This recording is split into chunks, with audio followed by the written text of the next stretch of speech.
नमस्कार दोस्तों, आज की कहानी है काश मेरी बेटी भी बहू जैसी होती।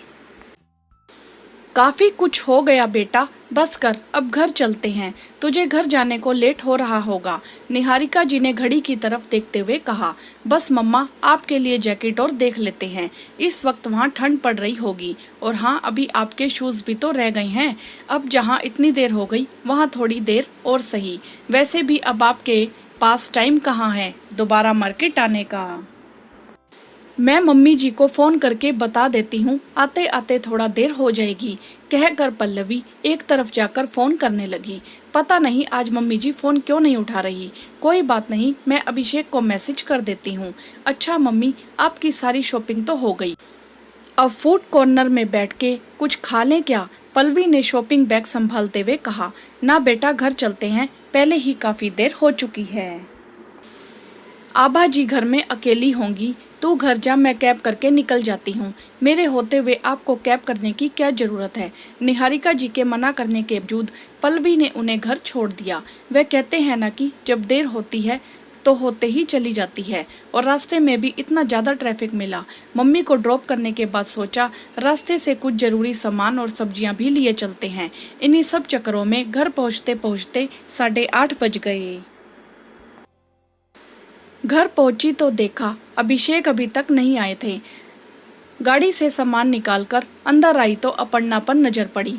अरे तुम कब आई? मुझे तो पता ही नहीं था आज तुम आने वाली हो। चलो अच्छा हुआ तुम आ गई, मम्मी जी का मन लग गया होगा। वैसे मम्मी जी का मोबाइल कहाँ है? आज मैंने कई बार कॉल किया, उन्होंने उठाया नहीं। हाँ, वह तो अच्छा ही हुआ कि मैं अचानक आ गई तो आपकी असलियत पता चल गई। बुढ़ापे में कितना काम करवाती हो उनसे। बेचारी खाना बनाने जा रही थी, जानती हो कि उन्हें एसिडिटी की प्रॉब्लम है। डॉक्टर ने ज़्यादा देर तक भूखे रहने को मना किया है, फिर भी इतनी देर से आई हो। आपका ऑफिस तो 6 बजे ही बंद हो जाता है। सच में मैं तो बताना ही भूल गई। वह क्या है ना कि मेरी मम्मी फॉरेन ट्रिप पर जा रही है, उनका पूरा क्लब जा रहा है, परसों की फ्लाइट है, तो मैंने सोचा उनकी शॉपिंग करवा देती हूँ। इसीलिए मैंने आज आधे दिन की छुट्टी ली थी। शॉपिंग करते करते टाइम का पता ही नहीं चला। मैंने बताने के लिए कई बार कॉल की थी, फिर मैंने अभिषेक को मैसेज कर दिया था कि मुझे लेट हो जाएगा। अपर्णा के तानों को नज़रअंदाज करते हुए बोली पल्लवी। मम्मी जी नहीं दिखाई दे रही, कहाँ हैं? उनका जी घबरा रहा है, अभी नींबू पानी देकर आई हूँ। अब आपको उनकी तबीयत से क्या, आपको तो शॉपिंग ज़्यादा ज़रूरी है। अच्छा किया नींबू पानी दे दिया, गर्मी भी तो बहुत है। मैं बस चेंज कर लूँ, फिर खाना बनाती हूँ। रास्ते से पनीर ले लिया था, अपने कमरे की तरफ जाते हुए कहा पल्लवी ने। चेंज कर किचन में आई तो देखा पूरा किचन गंदा और सिंक में बर्तनों का ढेर लगा हुआ था। लगता है आज गौरी नहीं आई। वैसे तो वह बिना बताए कभी छुट्टी करती नहीं है। किचन की ऐसी हालत देखकर खाना बनाने का मन ही नहीं हुआ। पहले पूरा किचन साफ किया, बर्तन धोए, उसके बाद खाना बनाना शुरू किया। तब तक अभिषेक जी भी घर आ गए थे। खाना टेबल पर लगा, उसने सभी को खाने के लिए आवाज लगाई। हो गई मम्मी की सारी शॉपिंग? परसों कितने बजे की फ्लाइट है उनकी? अभिषेक ने प्लेट में से सलाद खाते हुए पूछा। हाँ, ऑलमोस्ट हो ही गई। जो छोटी मोटी रह गई होगी पवन और अंजलि सुपरमार्केट से ला देंगे। परसों सुबह की फ्लाइट है उनकी, पल्लवी ने मम्मी जी के लिए प्लेट लगाते हुए कहा। मम्मी जी, आज गौरी नहीं आई थी क्या? सारा किचन और बर्तन गंदे पड़े थे। अब मम्मी को क्या पता, तुम्हारी काम वाली है, तुम जानो। वैसे भी जब तुम्हारे आने जाने का कोई टाइम नहीं है तो उसका क्या होगा? मम्मी जी के कुछ बोलने से पहले अपर्णा ने जवाब दे दिया। अरे हाँ मम्मी, आप शाम को पार्क में घूमने चली गई थी क्या?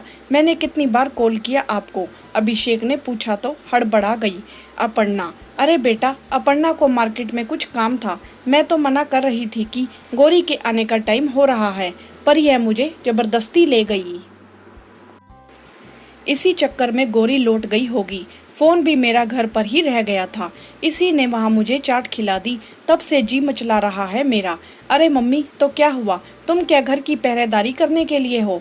भाभी की माँ बुढ़ापे में विदेश घूमने जा रही है, तुम क्या मेरे साथ बाजार भी नहीं जा सकती?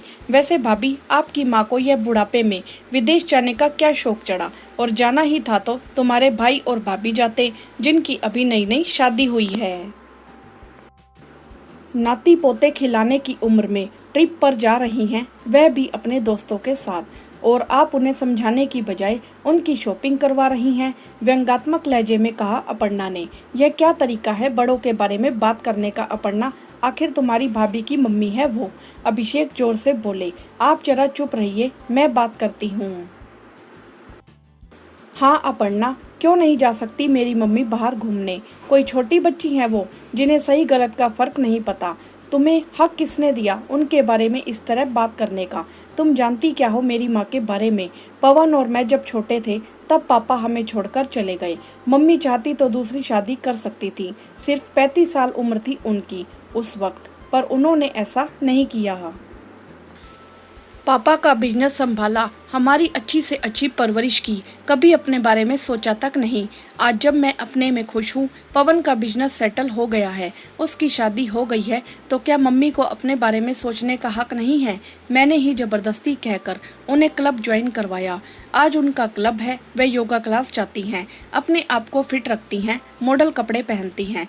मैंने तो मम्मी जी को भी कितनी बार कहा है उन्हें योगा क्लास ज्वाइन करवा देती हूँ, अपना फ्रेंड सर्कल बनाएं, खुश रहें। क्या एक औरत अपने सारे शौक, सारी खुशियाँ भूल जाए सिर्फ इसीलिए कि उसका पति इस दुनिया में नहीं है?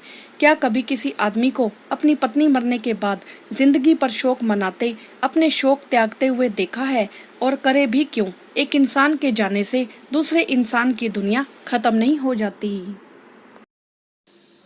उसका मन, उसके शौक, उसकी ख्वाहिशें हमेशा जिंदा रहती हैं, बस लोगों को दिखाने के लिए उन्हें मारती रहती है, घुट घुट कर जीती रहती है। आखिर इसमें उसकी गलती क्या है कि उसके पति को भगवान ने उसे पहले अपने पास बुला लिया?